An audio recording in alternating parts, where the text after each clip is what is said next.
IVM.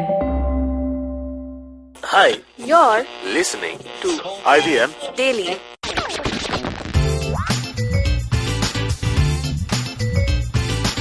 Hey guys, I'm Gaurav and welcome to another episode of IVM Daily, a show where IVM staffers talk about what's going around the world and what's going around in their mind. Today in the studio, I am joined by another podcast host of IVM, Mr. Vishal Gondal. And today, Vishal, what are we talking about? Well, we are talking about something which I don't want to talk very less about, which is minimalism. One of the things I try to focus on. Okay. So what exactly is minimalism? So I know minimalism, a lot of people kind of talk about just from a materialistic perspective of, kind of having lesser things. But I think minimalism is more thought process. It's about trying to reduce the number of decisions you have to take in your life. Okay. And that starts from the simplest things to the most complex things in the world. So in my case, I try to reduce what I have to decide on. And interestingly, just last week, the Netflix CEO talked about his idea of minimalism, where he said he only has to make one decision a quarter. So I think you need to figure out a way to get to that, whether it's running your company, whether it's running your household, or whether it is running your own life. This reminds me actually of the Matrix movies. And over there, the main thing they said that the problem is choice. Choice. The more choices you have, the more problems you're going to have. The red pill and the blue pill. Yeah, the red pill. Exactly. And I mean, this is something. In my case, I've already decided that I'm going to have everything red. So I don't have that problem at all. Perfect. Because the decision, for example, I only wear red color, red shoes, red t-shirt, my phone is red, my wallet is red. So I've decided that red is going to be my color. Wow. And it has suddenly made my life so much more simpler because I don't have to worry about deciding patterns, samples, colors. It is the one color which goes. A very simple life hack. Right. Whether it is your shoe. So that started with one, but then I kind of started incorporating a lot of things. For example, I do not use a laptop. I do not use a computer. I used to use an iPad, but that is also reduced. So all my stuff is on my phone. Okay. If you cannot communicate with me on a tweet or 120 characters, or my communication with people is at that light, if you can't get me in that, so it's not maybe worth getting each other. So it's again trying to be minimalistic when it comes to communication rather than trying to write elaborate things. Another thing which kind of I do from a minimalism perspective is I am trying to now focus on a interesting philosophy wherein it's very famous in Japan. Mm-hmm. It's called the KonMari method. KonMari method. And it's an app on your phone. Yeah, KonMari, how to clean your home once and never need to do it again. So KonMari started this whole philosophy in Japan. Okay. And she's started it there, and now there are people who are certified to help you become minimalistic. Wow. In thought, in how you live, process, everything. Right. Everything. I mean, this idea in terms of problem solving to reduce the number of problems that come up in your life. It's perfect. I mean, that's why we are all looking for a more stable life, like a routine and things like that. But I'm on the opposite spectrum of minimalism, and I'm just curious to know, doesn't that kind of lifestyle ever become boring? Are there any challenges in that kind of lifestyle? You're going to wear red every single day. So let me give you a very interesting perspective, right? So willpower is a muscle. Correct. In your life.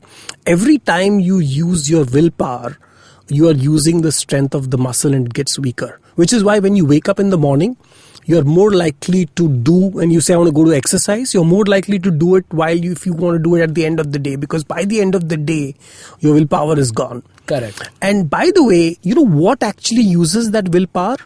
Every decision you take. So a lot of people, by the time they reach office, they are tired already. Because what has happened is they're deciding what clothes to wear, what watch to wear, what to do this. They're thinking a million things. Their brain is constantly deciding, making decisions. And by the time you reach office and you've done nothing and you're exhausted, and you find that at times, because what is happening is your brain is constantly firing those neurons and making those connections and making decisions. Wow. So now imagine if you could use your brain only for the decisions which mattered to you. For example, it doesn't matter what food I eat now. I already know I've told the kind of food I should be eating every day. It's already decided. It's all packed. I carry it with me. I know what to eat. So I've removed the decision of what food to order, or I've removed the decision of what clothes to wear. I've removed a lot of these decisions. So now my brain suddenly, when I'm going to work, it's already ready and it's at an optimal state because I have not taken the kind of decisions I have to take. But doesn't that kind of life also require a very strong amount of willpower? Like, for example, a person who is like, today I want to eat Japanese, today I want to have Italian. It's a decision that they have to like go through a process, and that surely tires them out. But maybe that's that You could make the decision once and say every Friday I'm going to do it. So I'm not saying that you can't do variety. It's just that you program that as part of your program and not do it every day. If you have to every day decide what food you're going to eat, that is going to stress you out. This is brilliant. While you can just think about it on a particular day. So that again is a great example of decluttering. So minimalism is not just about that. It's about decluttering, reducing decisions. For example, when I travel, I never ever take check-in luggage. I think it's the worst thing you can do if you travel with check-in luggage, because wherever you go today, you can do laundry, you can, figure out what clothes you have to wear, and your quality of travel increases so much better if you don't have check-in luggage, because you are no longer landing, then waiting, for half an hour to 1 hour for getting your bags, and then your bags get lost. The whole thing, right? Yep. It's better to figure out what you can carry in just a carry-on. Correct. And that one thing can change your life. If you just tell that I am not at any cost going to travel with check-in luggage. And then I see people who are like, at airports lugging 10 bags.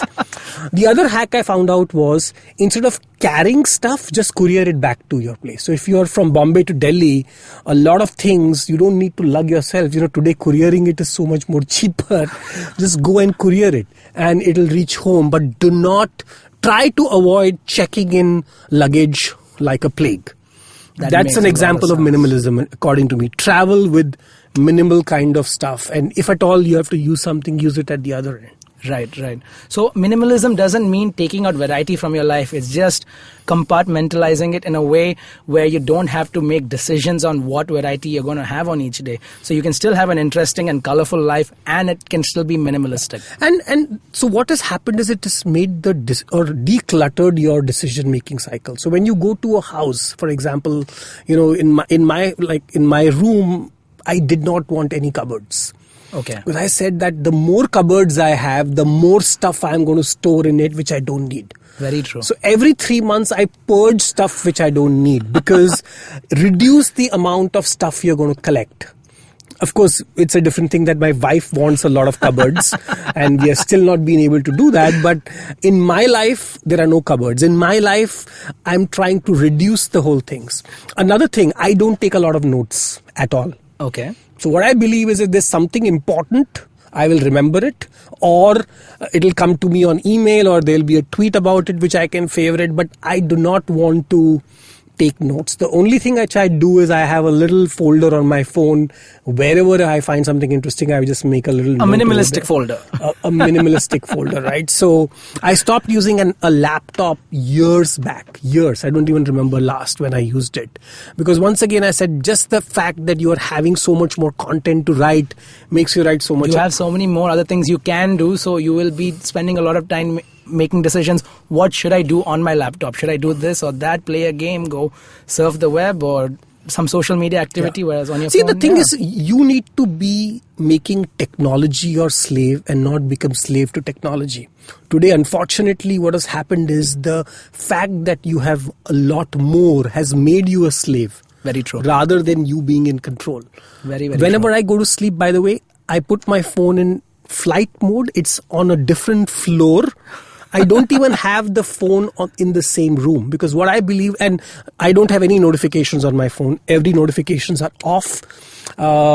Everything, it's on silent every time. It's rarely on ringer, etc. Because what I believe is that if it is very important, people will figure out a way to connect with me. Otherwise, what has happened is people, like, for every message, every WhatsApp, they think, why did you not respond in 5 minutes? People have suddenly thought that, whoever you are, if I send you a message, you have to reply that very second. So again, the philosophy is that no, I will define my priority. It is not just because you have sent me a message doesn't mean that's important. Another thing which I learned, and that I learned with trekking, that, I was like, oh my God, I can't leave my office. What is going to happen when somebody is going to call me? Who's going to take decisions? No, you need to empower your people. And I said, take less decisions. So I was on Everest Base Camp, 14 days with very little connectivity, with no connection to the world. I was trekking in Markha Valley in Ladakh, no connection in the world. Everything worked fine. Nothing went wrong. So again, that is an example of minimalism as a leader, where you have given and delegated well to your team, who are able to take the decisions, and they are coming to you. Of course, they are coming to you at some point of time, but the thing doesn't crash if you're not there for one day. Amazing. So if you, on a parting note, if you had like one minimalistic advice to give to our listeners, what would it be? Pick a color and stick to that. All right, guys. So that was Vishal Gondal on today's episode. If you guys enjoyed this episode, please listen to the Vishal Gondal podcast on IVM. You can follow us on Twitter, Instagram, and on Facebook. Our handle is at IVM Podcasts, and use the hashtag IVM Daily. Thanks, guys. Until next time. Bye.